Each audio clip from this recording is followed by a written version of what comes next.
News కు స్వాగతం. ఇక్కడ మనము ఆటో నడిపించేటటువంటి రెడ్డి నాయక్ తోని మాట్లాడే ప్రయత్నం చేద్దాము. ఇక్కడ రెడ్డి నాయక్ తో కూడా మనము ఉన్నాము. ఇక్కడ రెడ్డి నాయక్ తోని మాట్లాడే ప్రయత్నం చేద్దాం.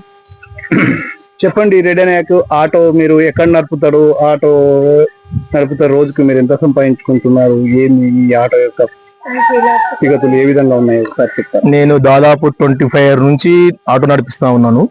నేను ప్రజెంట్ ఉండేది లింగంపల్లి. నేను దాదాపు ఇంత ముందు నడిపించినప్పుడు ఒక ఫ్రీ బస్ లేకున్నప్పుడు మాకు మంచి ఆదాయం ఉండేది. ఫ్రీ బస్ వచ్చినప్పటి నుంచి ఇప్పుడు రేవంత్ రెడ్డి వచ్చిన సందర్భంలో డీజిల్ ఆటోలు నడిపవద్దని చెప్పేసి సందర్భంగా చెప్పడం జరిగింది. అదే విధంగా నేను డీజిల్ ఆటో తీసేసి మళ్ళా సిఎన్జి వెహికల్ తీసుకోవడం జరిగింది. ఆ తర్వాత కూడా సిఎన్జి ఒక 6 months తర్వాత మళ్ళా సిఎన్జి తీసేసి మళ్ళా ఎలక్ట్రికల్ ఆటో తీసుకోవాలని చెప్పేసి సందర్భంగా ఈ రేవంత్ రెడ్డి చెప్పడం జరిగింది. అదేవిధంగా ఈ రోజు మేము గత రోజుల నుంచి ఆటోల మీద మా జీవాధికారం అందుకే కాబట్టి ఈ రోజు మాకు ఎలక్ట్రికల్ ఫ్రీ బస్ పెట్టడం వల్ల మీకు ఏమైనా ఆటోలకు చాలా ఇబ్బంది. మాకు రూమ్ రెంట్ కట్టాలంటే కూడా మాకు చాలా ఇబ్బంది ఉంది. ఆ రోజుల్లో మేము రూమ్ రెంట్లు కట్టుకున్నాం, చిట్టీలు కట్టుకున్నాం, అన్ని కట్టుకున్నాం. ఫ్రీ బస్ అయినందుకు మాకు చిట్టీలకు ఇబ్బంది అవుతుంది. ఎఫెక్ట్ కంపల్సరీ పడుతుంది. మాకు రూమ్ రెంట్ కట్టాలంటే కూడా మాకు ఇబ్బంది ఉంది. కాబట్టి ఇప్పుడు రౌటర్ లోపలనే మాకు ఫ్రీ ఎలక్ట్రికల్ ఆటో ఇస్తామని చెప్పేసి రేవంత్ రెడ్డి చెప్పడం జరిగింది. అదే విధంగా ఇప్పుడు మాకు కూడా హైదరాబాద్ లోకల్ నడిపే వాళ్ళకి లోకల్ నడిపించిన వాళ్ళకే ఎలక్ట్రికల్ ఆటో సంబంధించి వాళ్ళకు అప్లై చేసుకోవాలని చెప్పేసి రేవంత్ రెడ్డి చెప్పడం జరిగింది.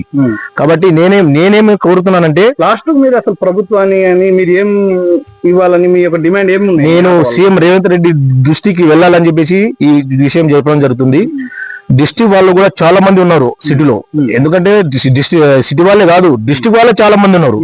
అంటే మహబూబ్ నగర్ కావచ్చు, మళ్ళా గద్వాల కావచ్చు, మళ్ళా ఇక్కడ జడ్చర్ల కావచ్చు, నారాయణపేట కావచ్చు, మళ్ళా కొడంగల్ కావచ్చు, తాండూరు కావచ్చు, వికారాబాద్ కావచ్చు, చాలా అనేక డిస్ట్రిక్ట్ నుంచి ఉన్నారు సిటీలో. ఇప్పటి నుంచి దాదాపు 30 years నుంచి 40 years నుంచి ఉన్నారు. పెద్దవాళ్ళు కూడా చాలా మంది ఉన్నారు. మేమే కాదు, చాలా మంది ఉన్నారు. వాళ్ళు అనేక మంది చాలా కష్టపడుతున్నారు.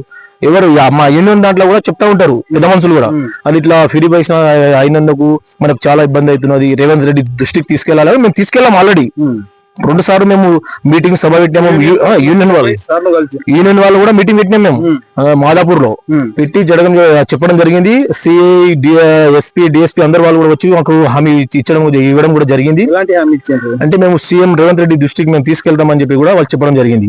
అందుకని మేము సైలెంట్ ఉంటే మేము ఓకే అని చెప్పేసి ఆ సందర్భంగా ఇంకో మాట చెప్పారు రేవంత్ రెడ్డి. ఏమని చెప్పారంటే సిఎన్జి, ఎల్పిజి ఆటో ఇవి తీసేసి ఎలక్ట్రికల్ అప్లై చేసుకోవాలని చెప్పేసి కూడా అది కూడా అవుటర్ హైదరాబాద్ సిటీ వాళ్ళు ఉన్న వాళ్ళకే హామీ ఇవ్వడం జరిగింది. కాబట్టి వాళ్ళతో పాటు మాకు కూడా డిస్ట్రిక్ట్ వాళ్ళకు కూడా హామీ ఇవ్వాలని చెప్పేసి కూడా వాళ్ళకి కోరుతా ఉన్నాం. మొత్తం మీద ప్రభుత్వాన్ని కోరుతా ఉన్నాం. పొద్దున నుంచి సాయంత్రం వరకు ఈ ఆటోలో ఎన్ని డబ్బులు సంపాదిస్తారు? మేము ఫ్రీ బస్సు లేకున్నప్పుడు మాకు ఒక అన్ని ఖర్చులు మేము 1000-1200 తీసుకెళ్తుండే. ఇప్పుడు 500 కూడా వస్తలేవు. ఫ్రీ బస్ పిల్లల చదువు మళ్ళీ దీనికి సరిపోతున్నాయా? మీరు ఎక్కడ సరిపోతుంది? ఇప్పుడు 500లో నీకు ఏమొస్తా చెప్పు?